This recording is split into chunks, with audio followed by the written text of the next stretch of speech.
से आप जिस परिवार में जन्म लिए हैं तो उस परिवार के लोगों से आपका ऋण है, इसलिए उसी परिवार में आप आए हैं।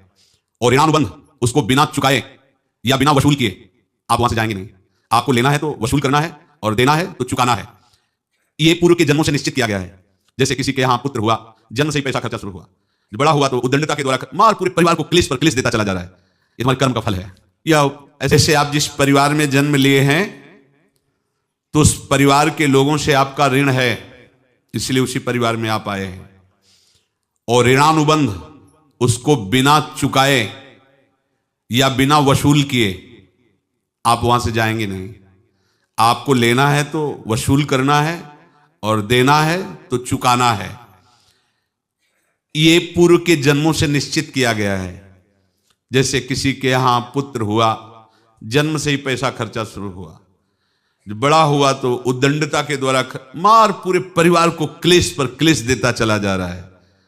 ये तुम्हारे कर्म का फल है।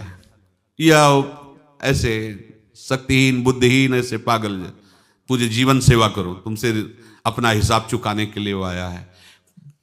अब परिवार के जो सदस्य जुड़े आके, मतलब पत्नी आते ही पूरी हृदय में आनंद, परिवार में आनंद और जीवन भर वो आनंद ही सुख देने के लिए उसका जन्म हुआ। वो अपना ऋणानुबंध मुक्त, और आते ही भयंकर क्लेश खड़ा कर दिया, बीच में दीवाल और झगड़ा और ऐसा, फिर अतरे दिन मारपीट शुरू, कलह अशांति, पूरा जीवन नरक हिसाब करने आए।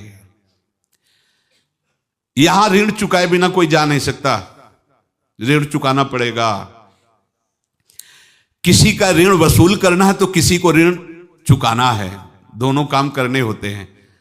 अनेक जन्मों में अनेक लोगों के साथ हमने जो बर्ताव किए हैं, अच्छे या बुरे, वो होंगे। अब किसी आदमी को हम जानते नहीं, अचानक मिला, अचानक टक्कर लगा और मार पीट गाली गुप्ता सब कर दिया, चुपचाप सह लो। क्यों? ये आपका हिसाब है, पूर्व का हिसाब। हमारा उससे कोई द्वेष नहीं, कोई संकल्प नहीं। अचानक घटना घटी और हमसे द्वेष करने लगा, हमें पीटने लगा, हमें गालियां दे, ये हिसाब है, चुपचाप सह जाओ। अपने घर का भाई ही भारी दुश्मन बन गया और क्लेश, हिसाब है। एक